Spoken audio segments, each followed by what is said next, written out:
Assalamualaikum warahmatullahi wabarakatuh. Sebelumnya minta maaf karena terkesan memaksa gitu ya. Karena mengganjal dalam pikiran saya.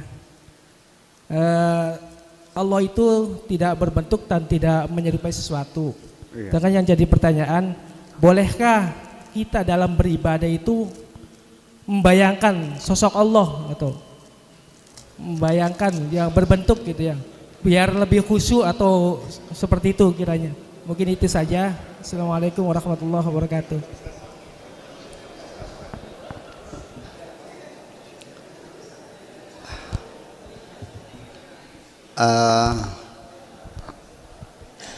Salah satu bentuk kemusyrikan,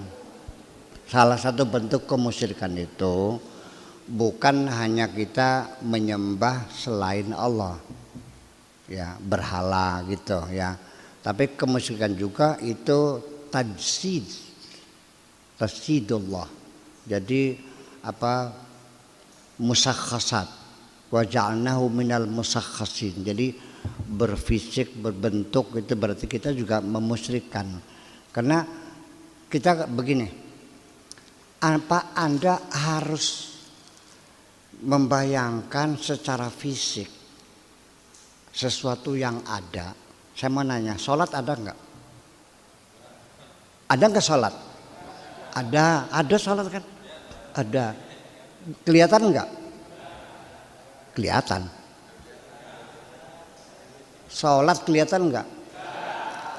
Yang kamu lihat itu adalah orang yang sedang melakukan sholat. Kenapa? Karena sholat itu adalah mujarrodat, bukan musakhasat. Nggak tahu istilahnya apa tuh, musakhasat tuh. Artinya fisik ya, bukan bentuk fisik, tapi bentuk konsep. Demokrasi ada nggak? Satuannya kayak apa demokrasi? Tapi begitu kita sepakati setelah reformasi bahwa Indonesia sekarang sudah masuk dalam era demokrasi, kita bisa melihat ada demokrasi ketika orang boleh demonstrasi, ketika orang bisa bikin partai, ketika orang bisa berkumpul, ketika orang bebas mengkritiki pemerintah. Betul nggak? Ketika pemerintah mengambil keputusan untuk bangsa ini, semua masyarakat dilibatkan ikut memutuskannya melalui perwakilannya, wakil-wakil semuanya. Itu adalah kehidupan demokrasi. Kita mengatakan pasti bahwa negeri ini sudah mengamalkan demokrasi. Demokrasinya kelihatan enggak? Itu konsep. Jadi Anda memahami Tuhan seperti apa? Innama amruhu idza arada syai'an ayyaqula lahu kun fayakun. Jadi memang pola pikir orang zaman dahulu gitu kan. Makanya ada sebagian orang minal hunafa, ya, orang-orang hunafa yang tinggal di Jazirah Arabia, di Makkah khususnya, itu mereka menyembah berhala. Tapi mereka hunafa, dia yakin kepada Tuhan. Nah, ketika ditanya, kenapa kamu katanya bertuhan? Iya, kok nyembah berhala? Mereka mengatakan, wa ma na'buduhum illa liyuqarribuna ilallahi zulfa. Kami tidak menyembah berhala, tapi itu sebagai mediator saja supaya kami bisa mempersepsikan Tuhan kami. Nah, itu juga kemusyrikan juga. Jadi artinya kita menghadirkan Tuhan itu bukan membuat imajinasi Tuhan berbentuk matanya dua, hidungnya besar, bukan seperti itu. Anda sendiri silakan berimajinasi bahwa semua apapun yang Anda lakukan di bawah kontrol Tuhan semuanya itu, dan Tuhanmu tidak jauh, ada di dalam dirimu sendiri. Sehingga tidak ada yang bisa dirahasiakan. Ada berapa sel darah merahmu Allah tahu. Ada berapa miliar sel yang ada, berapa liter darah merahmu, berapa airnya, semuanya dalam kontrol Allah. Aqrabu min hablil warid, lebih dekat dari urat nadimu. Masa mending Anda fokus menghadirkan Tuhan di dalam dirimu kepada tentang keilmuan Allah, tentang musyahadah Allah, tentang muraqabah Allah. Itu lebih sempurna daripada Anda mengimajinasikan manusia dengan bentuk-bentuk makhluk ini. Karena bagaimanapun laisa kamitslihi syai'un, sehingga ketika orang yadullah fawqa aidihim, sebagian ulama mengatakan itu yadun adalah isti'arah dari mana kekuatan, kekuasaan. Yang satu mengatakan itu tangan, benar-benar Allah punya tangan. Oke, saya tidak mau bertengkar dan saya tidak menyalahkan siapapun. Baik yang mengatakan yadun sebagai simbol kekuasaan atau yadun betul-betul fisik Allah punya tangan, nggak ada masalah. Saya tidak mau menyalahkan siapapun. Ketika saya tanya yang punya tangan, Allah punya tangan, ketika saya tanya seperti apa tangan Allah, kalau dia mengatakan tangan Allah tidak seperti apa-apa, ya nggak salah juga dong. Masuk akal nggak? Ya itulah persoalannya. Nah, ini mungkin kesalahan kita, banyak teman-teman kita yang mengimajinasikan Tuhan. Ini karena ketika Nabi Muhammad ditanya oleh Jibril, wamal ihsanu, dan Kanjeng Nabi mengatakan anta'budallah ka'annaka tarahu fa in lam takun tarahu fa innahu yaraka. Kan begitu? Anta'budallah ing yenta apa? Ka'annaka seolah-olah ka'annaka seolah kamu tarahu melihat Tuhan.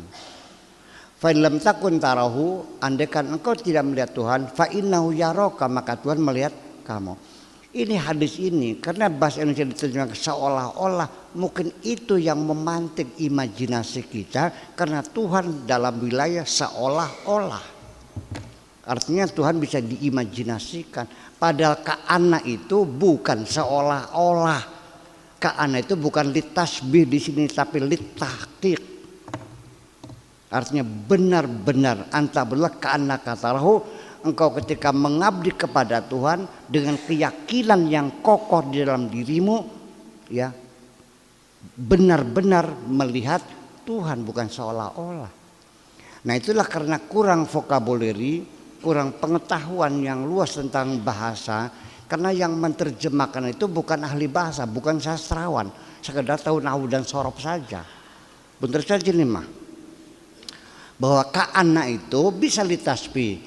Ka'anna Zaidan asadun, Zaid seolah-olah macan, kan begitu. Zaidun kal asadi, Zaid seperti macan. Tetapi ada tasbih balik ketika adatnya tasbihnya dan wajah sabahnya dibuang. Tadinya Zaidun kal asadi fi sajaati, Zaid seperti macan dalam keberaniannya, wajah sabahnya dibuang, keberaniannya dibuang, sepertinya ada tasbih dibuang, langsung Zaid adalah macan. Ini bukan putusan bahwa Zaid itu betul-betul macan, seolah-olah betul macan. Itu namanya tasbih balik, bukan mengatakan Zaid adalah macan, tapi karena saking miripnya persis kayak macannya, sehingga tidak pakai seperti lagi, benar-benar Zaid adalah macan.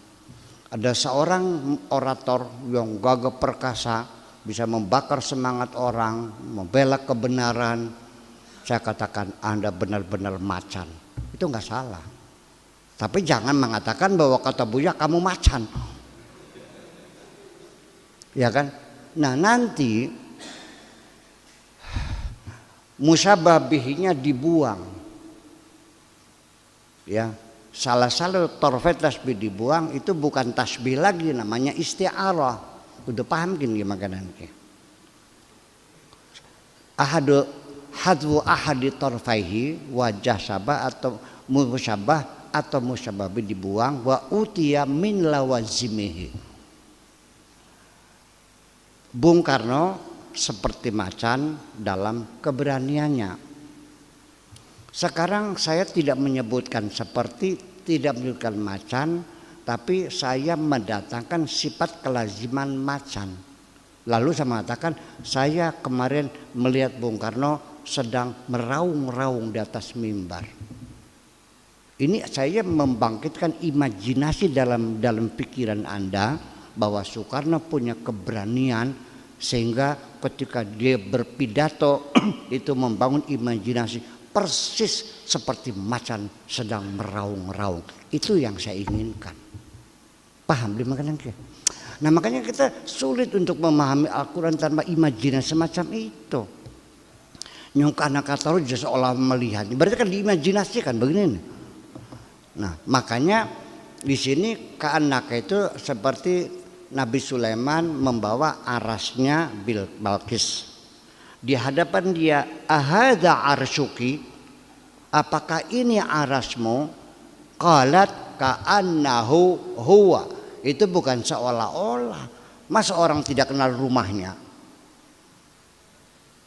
Ya memang betul ini arasku, ini istanaku. Kang Arif istrinya tak bawa. Kang Arif ini istri sampean bukan? Kaya-kaya, wah jeluk pegat langsung dia. Ngecek. Ka'annaha hiya, itu bukan seolah-olah, ya memang itu istri saya. Itu mana ka'anna itu seperti itu. Nah, ka'annaka tarohu itu artinya tarohu. Seolah yakin dengan biakidatika, biimanika tarohu. Fa in lam takun tarohu, ro'a yang kedua itu biainika, dengan matamu, ta'alluqnya fi'ilnya itu. Kalau engkau tidak bisa melihat dengan matamu, fa innahu yaraka, maka Tuhan melihatmu dengan kekuasaannya. Jadi di sini 3 kali ru'yah. Ru'yah pertama adalah biimanihi, ru'yah kedua adalah biainihi, ru'yah kedua biqudratihi. Paham? Satu kata bergeser tempatnya tidak mungkin maknanya tetap bergeser semuanya. Paham nggak? Makan nasi enak nggak? Makan sate enak nggak? Kalau makan hati? Kalau makan angin? Bukan anginnya dimakan, makan itu plesir namanya. Kalau makan hati lagi kesel, tahu nggak? Kalau makan nasi masuk mulut. Kata makan begitu kalimatnya berbeda, maknanya berbeda. Tarohu kamu, tapi ya rohu Allah yang melihat, berbeda dong. Nah itu persoalannya. Jadi itu sangat penting sekali. Jadi begini, kalau Anda sudah menguasai nahwu dan shorof, lumayan bacanya benar nggak salah, tapi belum tentu paham. Paham nggak? Itulah makanya. Yang penting talabul ilmi faridatun minal mahdi. Enggak pekan. Nanti setelah ilmu Anda semakin luas, terus nanti di penghujungnya at the age di penghujungnya you have to say I don't know anything. Di penghujungnya Anda akan mengatakan aku tidak tahu apa-apa. Oke, gitu aja.